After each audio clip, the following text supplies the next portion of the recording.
श्री राम लक्ष्मण का सचेत होकर कुबेर के भेजे हुए अभिमंत्रित जल से प्रमुख वानरों सहित अपने नेत्र धोना, लक्ष्मण द्वारा इंद्रजीत का वध एवं सीता को मारने के लिए उद्यत हुए रावण का अविंध्य के द्वारा निवारण करना। अध्याय 289। मार्कंडेय जी कहते हैं, वत्स युधिष्ठिर, उन दोनों भाई श्री राम और लक्ष्मण को पृथ्वी पर पड़े देख रावण कुमार इंद्रजीत ने, जिनके लिए देवताओं का वर प्राप्त था, उन बाणों द्वारा उन्हें सब ओर से बांध लिया। इंद्रजीत द्वारा बाणों के बंधन से बंधे हुए वे दोनों वीर पुरुष सिंहा श्री राम और लक्ष्मण पिंजरे में बंद हुए दो पक्षियों की भांति शोभा पा रहे थे।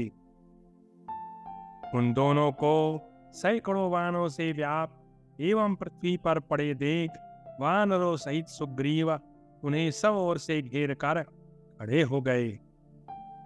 सुखेन मैन द्विविध कुमुद अंगद हनुमान नील तार तथा नल के साथ कपिराज सुग्रीव उन दोनों बंधुओं की रक्षा करने लगे। तदनंतर अपने कर्तव्य कर्म को पूरा करके विभीषण उस स्थान पर आए। उन्होंने प्रज्ञास्त्र द्वारा उन दोनों वीरों को होश में लाकर जगाया। फिर सुग्रीव ने दिव्य मंत्रों द्वारा अभिमंत्रित विशल्या नामक महाऔषधि द्वारा उनके अंगों से बाण निकालकर उन्हें क्षण भर में स्वस्थ कर दिया। होश में आने पर वे दोनों नरश्रेष्ठ महावीर वीर बाणों से रहित हो आलस्य और थकावट त्याग कर क्षण भर में उठ खड़े हुए। युधिष्ठिर, तदनंतर विभीषण ने इक्ष्वाकु कुलनंदन श्री रामचंद्र जी को निरोग एवं स्वस्थ देखकर हाथ जोड़कर इस प्रकार कहा। विभीषण बोले, शत्रुतमन राजाधिराज, कुबेर की आज्ञा से एक गुह्यक यह जल लिए हुए श्वेत पर्वत से चलकर आपके समीप आया है। परंताप महाराज कुबेर आपको यह जल इस उद्देश्य से समर्पित कर रहे हैं कि आप इसे नेत्र में लगाकर माया से अदृश्य हुए प्राणियों को देख सकें। उन्होंने कहा है कि आप इस जल से अपने दोनों नेत्र धोकर अदृश्य प्राणियों को भी देख सकेंगे, और आप जिसे यह जल अर्पित कर देंगे वह मनुष्य भी अदृश्य भूतों को देखने में समर्थ होगा। बहुत अच्छा कहकर श्री रामचंद्र जी ने वह अभिमंत्रित जल ले लिया। फिर उन्होंने तथा महामना लक्ष्मण ने भी उससे अपने दोनों नेत्र धोए। सुग्रीव, जाम्बवान, हनुमान, अंगद, मैंदद्विविद्धा, नीलादि प्रायः सभी प्रमुख वानरों ने उस जल से अपनी अपनी आंखें धोई। युधिष्ठिर, जैसा विभीषण ने बताया था उसका वैसा ही प्रभाव देखने में आया। इन सब की आंखों में क्षण भर में अतीन्द्रिय वस्तुओं का साक्षात्कार करने वाली हो गई। इंद्रजीत ने उस दिन युद्ध में जो पराक्रम कर दिखाया था, अपने उस विरोचित कर्म को पिता से बताकर वह पुनः युद्ध के मुहाने की ओर लौटने लगा। उसे क्रोध में भरकर पुनः युद्ध की इच्छा से आते देख विभीषण की सम्मति से लक्ष्मण ने उस पर धावा किया। प्रिय युधिष्ठिर, इंद्रजीत विजय के उल्लास से सुशोभित हो रहा था। अभी उसने नित्य कर्म भी नहीं किया था। उसी अवस्था में सचेत हुए लक्ष्मण ने कुपित होकर उसे मार डालने की इच्छा से उस पर बाणों द्वारा प्रहार आरंभ किया। वे दोनों ही एक दूसरे को जीतने के लिए उत्सुक थे। उस समय उनमें इंद्र और प्रहलाद की भांति अत्यंत अद्भुत था आश्चर्यजनक युद्ध होने लगा। इंद्रजीत ने तीखे तथा मर्मभेदी बाणों द्वारा सुमित्रा कुमार लक्ष्मण को पीढ़ डाला। इसी प्रकार लक्ष्मण ने भी अग्नि के समान दाहक स्पर्श वाले तीखे सहायकों द्वारा रावण कुमार इंद्रजीत को घायल कर दिया। लक्ष्मण के बाणों की चोट खाकर रावण कुमार क्रोध से मूर्छित हो उठा। उसने उनके ऊपर विषधर सांपों के समान विषैले 8 बाण छोड़े। वीर सुमित्रा कुमार ने अग्नि के समान दाहक 3 बाणों द्वारा जिस प्रकार इंद्रजीत के लिए प्राण लिए वह बताता हूँ। वो युधिष्ठिर, एक बाण द्वारा उन्होंने इंद्रजीत की धनुष धारण करने वाली भुजा को काट कर शरीर से अलग कर दिया। दूसरे बाण द्वारा नराच लिए हुए शत्रु की दूसरी भुजा को धाराशायी कर दिया। तत्पश्चात मोटी धार वाले और चमकीले तीसरे बाण से उन्होंने सुंदर नासिका और शोभाशाली कुंडलों से विभूषित शत्रु के मस्तक को भी धड़ से अलग कर दिया। भुजाओं और कंधों की कट जाने से उसका धड़ बड़ा भयंकर दिखाई देता था। इंद्रजीत को मारकर बलवानों में श्रेष्ठ लक्ष्मण ने अपने अस्त्रों द्वारा उसके सारथी को भी मार गिराया। युधिष्ठिर, उस समय घोड़ों ने उस ही खाली रथ को लंकापुरी में पहुंचाया।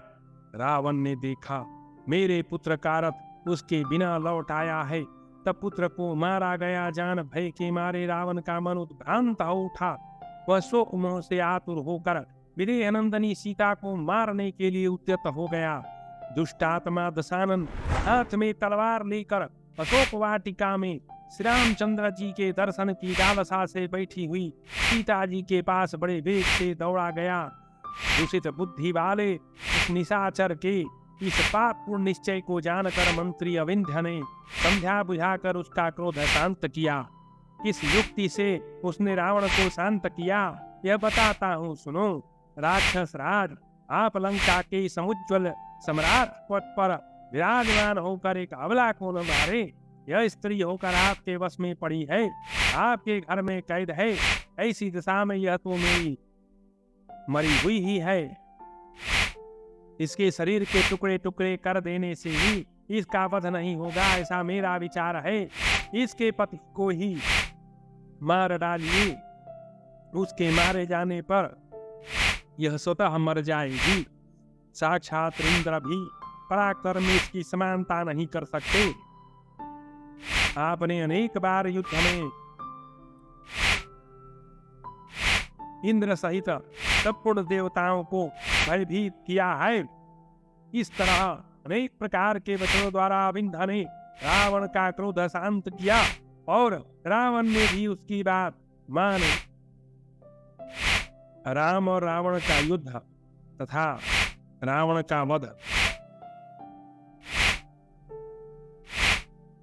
मार्कंडेय जी कहते हैं, युधिष्ठिर, अपने प्रिय पुत्र इंद्रजीत के मारे जाने पर दशमुख रावण का क्रोध बहुत बढ़ गया। वह स्वर्ण तथा रत्नों से विभूषित रथ पर बैठकर लंकापुरी से बाहर निकला। हाथों में अनेक प्रकार के अस्त्र शस्त्र धारण करने वाले भयंकर राक्षस उसे घेर कर चले। वह वानर युद्धपतियों से युद्ध करता हुआ श्री रामचंद्र जी की ओर दौड़ा। उसे क्रोधपूर्वक आक्रमण करते देख मैंद, नील, नल, अंगद, हनुमान, जामवान ने सेना सहित आगे बढ़कर उसे चारों ओर से घेर लिया। रीछ और वानर सेनापतियों ने दशानन के देखते देखते वृक्षों की मार से उसकी सेना का संहार आरंभ कर दिया। अपनी सेना को शत्रुओं द्वारा मारी जाती देख मायावी राक्षस राज रावण ने माया प्रकट की। उसके शरीर से सैकड़ों हजारों राक्षस प्रकट होकर हाथों में बाण शक्ति था आयुध लिए दिखाई देने लगे। श्री रामचंद्र जी ने अपने दिव्यास्त्र के द्वारा उन सब राक्षसों को नष्ट कर दिया। तब राक्षस राज ने पुनः माया की सृष्टि की। भारत, दशानन ने श्री राम और लक्ष्मण के ही बहुत से रूप धारण करके श्री राम और लक्ष्मण पर धावा किया। तदनंतर वे राक्षस हाथ में धनुष बांध लिए श्री राम और लक्ष्मण को पीड़ा देते हुए उन पर टूट पड़े। राक्षस राज रावण की उस माया को देखकर इक्ष्वाकु कुल का आनंद बढ़ाने वाले सुमित्रा कुमार लक्ष्मण को तनिक भी घबराहट न हुई। उन्होंने श्री राम से यह महत्वपूर्ण बात कही। लक्ष्मण बोले, भगवान, अपने ही समान आकार वाले इन पापी राक्षसों को मार डालिए। युधिष्ठिर, तब श्री राम ने रावण की माया से निर्मित अपने ही समान रूप धारण करने वाले उन सबको तथा अन्य राक्षसों को भी मार डाला। इसी समय इंद्र का सारथी मातली हरे रंग के घोड़ों से जुटे हुए सूर्य के समान तेजस्वी रथ के साथ उस रणभूमि में श्री रामचंद्र जी के समीप आ पहुंचा। मातली बोला, पुरुष सिंह श्री राम, यह हरे रंग के घोड़ों से जुटा हुआ विजयशाली उत्तम रथ देवराज इंद्र का है। इस विशाल रथ के द्वारा इंद्र ने सैकड़ों दैत्यों और दानवों का समरांगण में संहार किया है। नरश्रेष्ठ, मेरे द्वारा संचालित इस रथ पर बैठकर आप युद्ध में रावण को शीघ्र ही मार डालिए, विलंब न कीजिए। मातली के ऐसा कहने पर श्री रामचंद्र जी ने उसकी बात पर इसलिए संदेह नहीं की कि कहीं अभी राक्षस की माया न हो। तब विभीषण ने उनसे कहा, पुरुष सिंह, यह दुरात्मा रावण की माया नहीं है। महाद्युते, आप शीघ्र इंद्र के इस रथ पर आरूढ़ हो जाइए। तब श्री रामचंद्र जी ने प्रसन्नता पूर्वक विभीषण से कहा, ठीक है। यो कहकर उन्होंने रथ पर आरूढ़ हो बड़े रोष के साथ दशमुख पर आक्रमण किया। रावण पर श्री राम की चढ़ाई होते ही समस्त प्राणी हाहाकार उठे। देवलोक में नगारे बज उठे, जोर जोर से सिंहनाद होने लगा। दशकंधा रावण तथा राजकुमार श्री राम में उस समय महान युद्ध छिड़ गया। उस युद्ध की संसार में अन्यत्र कहीं उपमा नहीं थी। उनका वह संग्राम उन्हीं के संग्राम के समान था। निशाचर रावण ने श्री राम पर एक त्रिशूल चलाया, जो उठे हुए इंद्र के वज्र तथा ब्रह्मदंड के समान अत्यंत भयंकर था। परंतु श्री राम ने तत्काल अपने तीखे बाणों द्वारा उस त्रिशूल के टुकड़े टुकड़े कर दिए। उनका वह दुष्कर कर्म देखकर दशानन रावण के मन में बड़ा भय समा गया। फिर कुपित होकर उसने तुरंत ही तीखे सायकों की वर्षा आरंभ की। उस समय श्री रामचंद्र जी के ऊपर भांति भांति के हजारों शस्त्र गिरने लगे तथा भुसुंडी, शूल, मूसल पर से नाना प्रकार की शक्ति, शतघ्नी, छाती की धार वाले बाणों की वृष्टि होने लगी। राक्षस दशानन की उस विकराल माया को देखकर सब वानर भय के मारे चारों दिशाओं में भाग चले। अब श्री रामचंद्र जी ने सोने के सुंदर पंख तथा उत्तम अग्रभाग वाले एक श्रेष्ठ बाण को तरकस से निकालकर उसे ब्रह्मास्त्र द्वारा अभिमंत्रित किया। श्री राम द्वारा ब्रह्मास्त्र से अभिमंत्रित किए हुए उस उत्तम बाण को देखकर इंद्र आदि देवताओं तथा गंधर्वों के हर्ष की सीमा न रही। शत्रु के प्रति श्री राम के मुख से ब्रह्मास्त्र का प्रयोग होता देख देवता, दानव और किन्नर यह समझ गए कि अब इस राक्षस की आयु बहुत थोड़ी रह गई है। तदनंतर श्री रामचंद्र जी ने उठे हुए ब्रह्मदंड के समान भयंकर था अप्रतिम तेजस्वी उस रावण विनाशक बाण को छोड़ दिया।